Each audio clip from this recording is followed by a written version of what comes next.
Is digital design still worth anything in 2026? The short answer is yes, but not the future you expected. Because 2026 is not the death of design, it's the death of lazy design.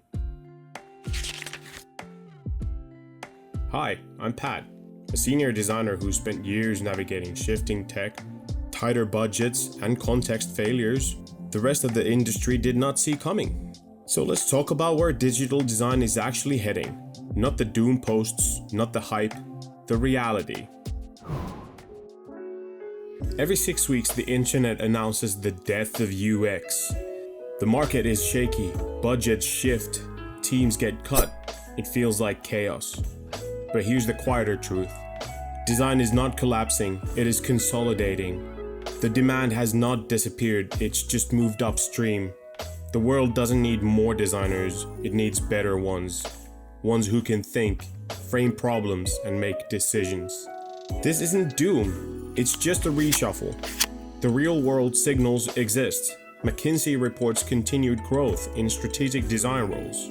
Tech layoffs have hit execution roles harder than problem framing ones. Startups are hiring hybrid designers who can make decisions, not just screens. The picture that this paints is that design is not dying, it is evolving. In 2026, design won't be workshops or pixels, it will be strategy. Designers used to be the ones who make it pretty. Now we're the ones who are clarifying goals, framing problems, defining constraints, and predicting consequences. Here's what that actually means without the buzzword fluff. Clarifying goals, understanding what behavior or outcome needs to change. Framing problems, spotting when a team is solving a symptom instead of the root cause. Defining constraints, knowing the tech, time, and business realities. Predicting consequences, anticipating how real humans will behave when the feature hits the world. Teams expect designers to shape the problem, not just solve it. Your value is not in your layers panel, it's in your ability to think and turn ambiguity into direction. Because the aesthetics are optional, clarity is not. So let's talk about the boogeyman in the corner of the room. AI. It's not replacing designers, it's replacing tasks. Right now the teams are smaller, tools are faster, output is cheap, and everyone's panicking. But here's the truth. AI is amazing at a very specific category of work, the kind that doesn't require judgment, context, or negotiation. When you strip design down to mechanical exploration, pattern recycling, or quick variation, AI becomes a catalyst. AI is amazing at generating variations, endless, instant, and problem agnostic. Exploring directions, breadth without thinking, accelerating iteration, speed over intention. Remixing patterns, creativity by collage, producing first drafts, quantity without quality. I mean, some of the clip art I use in my videos are AI generated, just don't tell anyone. But the moment the work requires context, consequences, or actual human reasoning, AI faceplants, hard. Here's what it's terrible at. Understanding context. It predicts tokens, not reality. Navigating constraints. It doesn't know what can actually ship. Talking to humans. Empathy is not an autocomplete. Making trade-offs. It can't balance cost, risk, or impact. Prioritizing problems. Everything looks equally fixable. Negotiating with PMs. It really can't offer bananas without hands. Designing consequences. It doesn't see the ripple effects. AI removes busy work. It doesn't remove thinking. And it will not replace designers, but it will replace designers who only push pixels.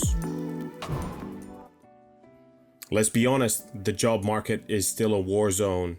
When companies panic, design is the first to get the cut.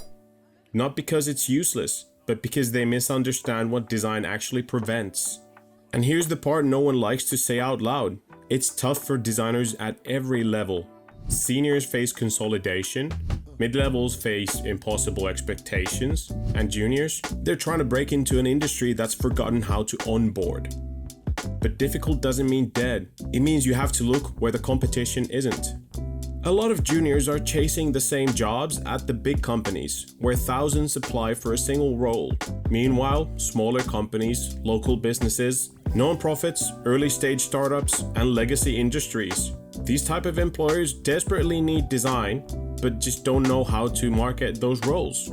Research shows that SMEs consistently underhire design talent due to lack of visibility, not the lack of need.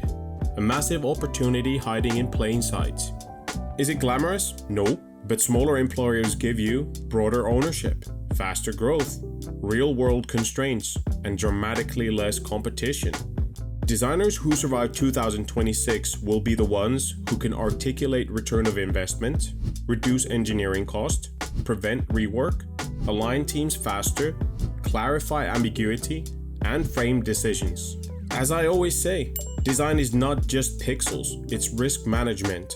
When you explain that, companies stop seeing design as a decoration and start seeing it as insurance. Next year is not the year for passive designers. You cannot survive by being a UI decorator. Not now, not in this market. Designers need to think in systems, speak business, understand tech constraints, bring clarity to meetings, communicate outcomes, not outputs, and show real impact beyond the UI looks nice.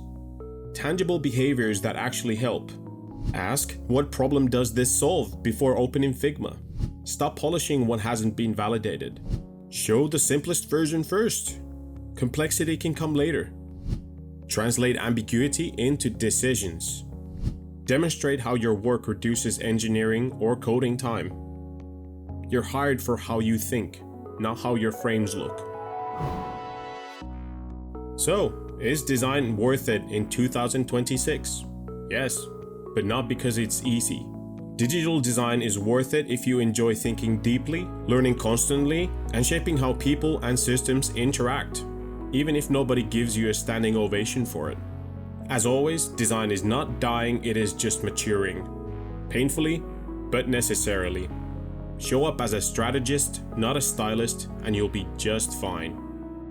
If this video hit you existentially, please subscribe, it really does help, and drop a comment telling me what part of digital design's future you want me to dissect next. Because here on Design Unhinged, we don't just design, we evolve with the chaos.